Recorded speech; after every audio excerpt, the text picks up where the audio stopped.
کیا آپ کو پتا ہے کہ وہ کون کون سی چیزیں ہیں جن کے کرنے سے نماز ٹوٹ جاتی ہے؟ آئیے سیکھتے ہیں۔ نمبر 1، نماز کے فرائض بغیر کسی عذر کے قصداً چھوڑ دینا۔ نمبر 2، نماز کے دوران کھانا اور پینا۔ نمبر 3، نماز میں باتیں کرنا، چاہے قصداً ہو غلطی سے یا بھول کر۔ نمبر 4، ایسا ہنسنا کہ قریب والا سن سکے۔ نمبر 5، نماز کے دوران بہت زیادہ حرکت کرنا۔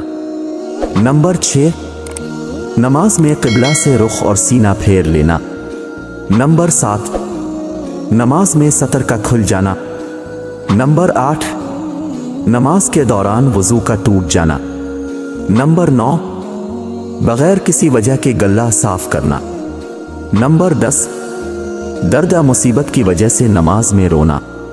نمبر 11، جسم یا کپڑے پر نجاست کا ہونا۔ نمبر 12، نماز میں پاگل ہو جانا، بے ہوش ہو جانا۔ نمبر 13، نماز میں سلام کرنا، سلام کا جواب دینا، چھینک کا جواب دینا۔ نمبر 14، درد کی وجہ سے، غم کی وجہ سے آہ اف کہنا۔ نمبر 15، قرآن مجید دیکھ کر اس سے تلاوت کرنا۔ نمبر 16، نماز میں 2 صفوں کے برابر چلنا۔ نمبر 17، گندگی یا نجاست پر سجدہ کرنا۔ نمبر 18، نماز میں مقتدی کا امام سے آگے ہونا۔